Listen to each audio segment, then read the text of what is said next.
العابدین کا زندگی بھر یہ حال تھا. اللہ اکبر. زین العابدین وہ تنہا شہزادے ہیں میرے مولا حسین کے جو پھر 95 ہجری تک باحیات رہے.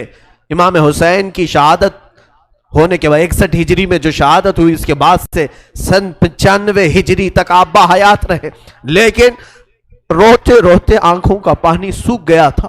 لوگ کہتے ہیں امام زین العابدین کو ہم لوگ دیکھتے تھے، کبھی وہ روتے تھے تو دونوں آنکھوں سے خون نکل آتا تھا. لوگ پوچھتے کہ مولا زین العابدین سجاد آپ اتنا کیوں روتے ہیں؟ کہتے ہیں کیا تم میری ہنسی کی تمنا رکھتے ہو؟ جس کے سامنے اس کے بھائیوں کو، اس کے گھر والوں کو، اس کے باپ کو کاٹا گیا ہے، اس کے گھر والوں کو کاٹا گیا ہے. امام زین العابدین کا حال یہ تھا کہ امام زین العابدین شہر میں جا رہے تھے اور قصاب گوشت بیچنے والا دکان میں بیٹھا ہے، گوشت بیچ رہا ہے. جیسے ہی وہ قریب آنے لگے اس نے جلدی سے گوشت کے اوپر چادر ڈال دی، گوشت چھپا دیا. لوگ جو گوشت خریدنے والے کھڑے تھے انہوں نے پوچھا کہ اے بندے تو کیوں گوشت چھپا رہا ہے؟ کہا زین العابدین آ رہے ہیں، وہ ابھی یہاں کھڑے ہوں گے اور گوشت دیکھ کر کے رونا شروع کر دیتے ہیں، گوشت دیکھ کر کے رونا شروع کرتے. کہا ایسا کیوں کرتے ہیں؟ کہتے ہیں جب بھی وہ میری دکان کے پاس یہ کچا گوشت دیکھتے ہیں تو کہتے ہیں کہ میرے بھائیوں کا گوشت ایسے ہی کاٹا گیا تھا اور ادھیڑا گیا تھا. زندگی بھر وہ گوشت کی دکان کے پاس کھڑے ہوتے تو ان کی آنکھیں بہہ جاتی. اور اس کے بعد ایک روایت یہ بھی ملتی ہے کہ قربانی کے دن تھے، مولا زین العابدین ایک جگہ سے گزر رہے ہیں، ایک قصائی بکرے کو لٹایا ہے اور جلدی سے اس پر چھری چلائی جا رہی تھی. امام زین العابدین دور سے کھڑے ہو گئے، کہا اے قصائی تو نے بکرے کو لٹایا، پانی پلایا کہ نہیں پلایا؟ وہ کھڑا ہوا، کہا اے امام زین العابدین ہم مسلمان ہیں، جانوروں کو کاٹتے ہیں تو پہلے پانی پلا کے کاٹتے ہیں. امام زین العابدین نے کربلا کی طرف منہ کیا، کہا مولا حسین مسلمان جانوروں کو پانی پلا کے کاٹتے ہیں، جانوروں کو پانی پلا کے کاٹتے ہیں، مگر اہل بیت کے کسی شہزادے کو ایک گھونٹ بھی پانی نہیں پلایا گیا اور انہیں ویسی ہی پیاسا شہید کیا گیا ہے، پیاسا کاٹا گیا ہے. امام زین العابدین کی پوری زندگی ایک ایک چیز کو دیکھتے تو رونے لگ جاتے تھے کہ کربلا میں یہ چیز نہیں تھی، یہ چیز نہیں تھی. ایک وقت ایسا بھی آیا، کوفہ کا گورنر ابن زیاد، یہ اب اس کے برے دن شروع ہو چکے تھے. میں پھر دوسری تقریر میں عرض کروں گا، زہر کی اذان انشاءاللہ تقریر کے بعد ہوگی. آج سارا مجمع یہاں پر ہے اور انشاءاللہ بغیر نماز پڑھے ہم تو یہاں سے جائیں گے نہیں. اور اذان لوگوں کو جمع کرنے کے لیے ہوتی ہے، جو آلریڈی جمع ہیں پھر انہیں کیا جمع کیا جائے. اذان تو ہم دیں گے انشاءاللہ، صبر کریں. یہ وقت شہادت کا ہے، یہ وقت کربلا کی یاد کا ہے. مولا حسین کے یہ شہزادے امام زین العابدین رضی اللہ تعالیٰ، زندگی بھر آپ کے حالات یہ تھے کہ کبھی کچا گوشت دیکھیں تو رو پڑے، کسی جانور کو ذبح ہوتے دیکھیں تو رو پڑے. ایک بار امیر کوفہ ابن زیاد، اب امیر مختار نام کا ایک شخص جو بدلہ لینے کے لیے بعد میں اٹھ کھڑا ہوا، بعد میں کوفہ میں ایک ایسا شخص ظاہر ہوا جس کا نام مختار ثقفی تھا. اس نے اعلان کیا کہ میں قاتلان حسین کا بدلہ لوں گا، اور اس نے اٹھ کر کے کچھ اہل بیت سے محبت کرنے والوں کو اپنے قافلے میں جمع کیا اور یہ قافلہ بڑھتا گیا یہاں تک کہ خون حسین کا بدلہ لینے کے لیے یزید کی موت کے بعد اس نے ہر ایک کو تلاشنا شروع کیا. شمر کو ڈھونڈا، اس کو قتل کیا، اور اس کے بعد عمرو بن سعد کو ڈھونڈا، اسے قتل کیا. عبید اللہ بن زیاد جو کوفہ کا حاکم تھا، جو جڑ تھا اس فساد کا، اسے ڈھونڈا. اور اس کے بعد 22,000 کا جو لشکر تھا اس میں سے کسی ایک کو بھی اس نے زندہ نہیں چھوڑا، ایک کو بھی نہیں. جتنے وہاں شریک تھے سب کو قتل کیا، سب کو قتل کیا. اور 22,000 کو قتل کرنے کے بعد مختار ثقفی نے یہ اعلان کیا ابھی میں نے حسین کی ایک انگلی کا بھی بدلہ نہیں لیا، میں حسین ابن علی کی ایک انگلی کا بھی بدلہ نہیں لیا. یزید خائب و خاسر ہو کر مر گیا. اور یزید کی سب سے بڑی ذلت تو یہ ہے، یزید کے بعد اس کا بیٹا معاویہ تخت پر بیٹھا. پہلے دن خلیفہ بنا کر اسے بٹھایا گیا، اس کے بعد 6 مہینے تک وہ گھر سے باہر ہی نہیں آیا. 6 مہینے کے بعد سیدھے لاش باہر آئی بیٹے کی. وہ 6 مہینے کبھی تخت پر نہیں بیٹھا یزید کے. لوگ کہتے تھے کہ معاویہ آپ یزید کے جانشین ہیں، وہ نیک شہزادہ تھا. دیکھیں اللہ کی مصلحت کیسی. صحابی کے پیٹ میں یزید پیدا ہوا, یزید کے پیٹ میں معاویہ, پھر اچھا شہزادہ پیدا ہوا, نیک تھا. اس نے کہا, لوگ جب کہتے تخت پر بیٹھ جائیے, تو اس نے اس تخت کی طرف دیکھ کر کے تھوک دیا اور کہا اس تخت پر بیٹھوں جس پر شہزادہ رسول کا خون لگا ہوا ہے, اس تخت پر بیٹھوں جو تخت حسین ابن علی کے گھر والوں سے رنگا ہوا ہے. کبھی اس تخت پر نہیں بیٹھا. اس کی یزید کی سب سے بڑی ذلت تو اسی پہ ہے کہ اس کا خود کا بیٹا اس کے تخت پر تھوک دیا, نہیں بیٹھ سکا. لیکن حسین کا چرچا آج بھی ہے, حسین کے شہزادے گلی کوچوں میں ہر جگہ ہے. سادات کی خوشبو تم محسوس کرو گے آج بھی.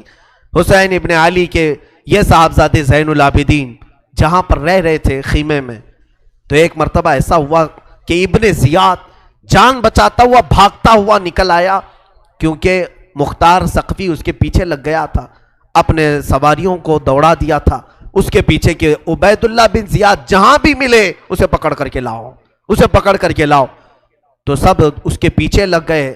مختار ثقفی کے ڈر سے عبید اللہ بن زیاد جان بچاتا ہوا بھاگتا ہوا ایک خیمے میں آیا. وہ خیمہ کسی اور کا نہیں, امام زین العابدین کا تھا. وہاں پر پہنچ گیا. آپ قرآن پاک کی تلاوت میں مصروف تھے. مختار ثقفی کے ڈر سے آنے والا یہ عبید اللہ بن زیاد ہانپ رہا تھا, کانپ رہا تھا. امام زین العابدین نے سر اٹھا کر کے دیکھا, کیا بات ہے؟ کہا پیاس کی شدت ہے, اگر تمہارے پاس پانی ہو تو پلاؤ. امام زین العابدین نے فوراً کھٹوری بھری اور پانی دیا. اس نے پانی پیا اور پھر کہا اور پانی ملے گا. انہوں نے اور ایک کھٹوری بھری اور پھر پانی پلایا. اس نے پیا, 3 کھٹوریاں پانی پیا. عبید اللہ بن زیاد یہ سوچنے لگا شاید امام زین العابدین نے مجھے پہچانا نہیں ہوگا. اس نے کہا آپ مجھے نہیں پہچانے ہوں گے شاید. آپ نے چہرہ اٹھایا تو آنکھوں میں خون تھا, آنکھوں میں خون تھا. کہا اے ظالم, تجھے نہیں پہچانوں گا؟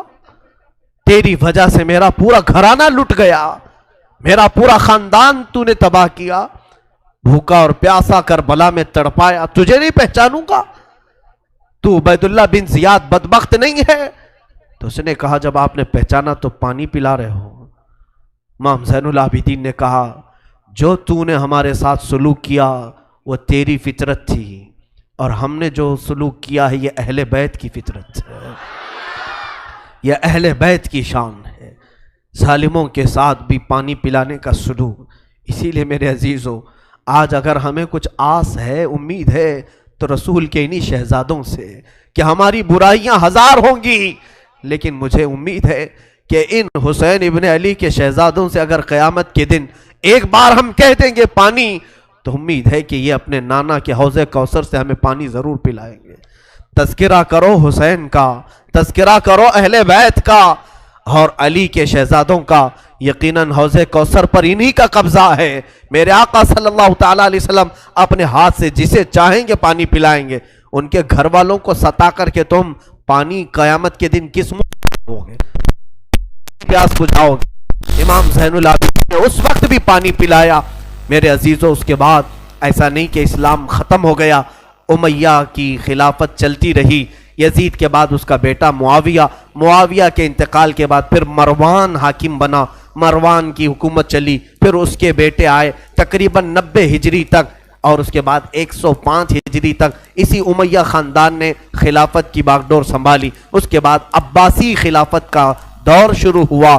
جو بنو عباس کہلائے وہ اہل بیت سے محبت کرنے والے تھے. اتنے زمانے تک بھی اہل بیت کے ساتھ برا سلوک ہوتا رہا. امیہ کے پورے جتنے خلفاء آئے انہوں نے اہل بیت کے ساتھ کوئی اچھا سلوک نہیں کیا. امام باقر کے ساتھ, امام جعفر صادق کے ساتھ, امام موسیٰ کاظم کو 12 سال تک قید میں رکھا گیا تھا, ان کو زہر پلایا گیا تھا, کوڑے مارے گئے تھے. یہ اماموں کے ساتھ برا سلوک تقریباً 100 سال تک چلتا رہا. اور ایسا نہیں, رسول کا گھرانہ آج بھی لٹانے پر قربان ہے. آج بھی اگر کوئی بات آ جائے تو دیکھنا رسول اللہ کی جو اصلی آل ہوں گے, اصلی اولاد ہوں گے, وہ قیادت کے لیے آگے بڑھیں گے اور اپنا سر بھی پیش کریں گے. ہندوستان کی فتح میں سلطان محمود غزنوی کے قافلے میں 2 شہزادے ایسے تھے کہ یہ قلعے کے پھاٹک پر, یہاں جب سلطان محمود غزنوی حملہ کے لیے آتے تھے, ہاتھیوں کو دوڑاتے تھے اور جو قلعہ تھا یہاں ہندوستان کا جس کو فتح کرنا تھا، اس قلعے کے پھاٹک پر نوکیلے کیل لگے ہوئے تھے، ہاتھیوں کے سروں میں گھس جاتے تھے تو وہ ہاتھیاں چیخ کر کے پیچھے آ جاتی، قلعہ فتح نہیں ہوتا تھا۔ رات کو خواب میں محمود غزنوی نے دیکھا حضور پاک صلی اللہ علیہ وسلم تشریف لائے۔ محمود غزنوی بادشاہ پوچھا یا رسول اللہ ہندوستان فتح کیسے ہوگا؟ میرے آقا نے فرمایا تیری فوج میں میرے 2 شہزادے ہیں، ان سے مشورہ لے، وہ جو کہیں گے تو اس پر عمل کر۔ صبح اٹھا تو فوج میں دیکھا تو 2 آلے رسول تھے، 2 نوجوان تھے۔ حاضر ہوا، کہا آپ میری فوج میں ہیں، میں نہیں جانتا تھا، آپ مجھے مشورہ دیں کہ کیا کرنا ہے۔ جانتے ہو دونوں شہزادوں نے کیا مشورہ دیا؟ پہلے وعدہ لیا سلطان جو ہم کہیں گے اس پر عمل کرنا ہوگا، کہا بالکل عمل کروں گا۔ کہا بات در حقیقت یہ ہے جب تم ہاتھیوں کو دوڑاتے ہو یہ قلعے کا پھاٹک توڑنے کے لیے، اس قلعے پر نوکیلے کیل لگے ہوئے ہیں، وہ ہاتھیوں کے سر میں گھس جاتے ہیں، اس وجہ سے ہاتھی توڑ نہیں پاتے۔ کل صبح جب حملے کے لیے تم ہاتھیوں کو تیار کرو، ایک کام کرنا، ایک ہاتھی کے سر پر مجھے باندھنا، دوسرے ہاتھی کے سر پر میرے بھائی کو باندھنا۔ یہ دونوں شہزادوں نے کہا۔ محمود غزنوی تڑپ گیا، کانپ گیا، قیامت کے دن میں کیا جواب دوں، اور وہ منہ چھپا کر بھاگ آیا۔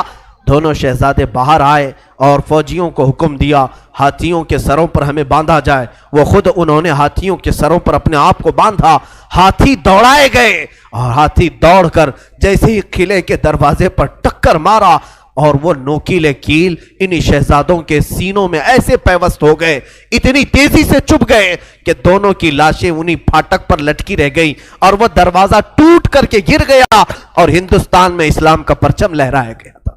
یہاں پر بھی خون آل رسول ہے میرے عزیزوں، یہ اہل بیت کے دم قدم سے ہم آج اسلام کی بہاریں دیکھ رہے ہیں، یہ سارا صحرا ان قربانیوں کو جاتا ہے۔ آج ہم نے تذکرہ امام حسین کی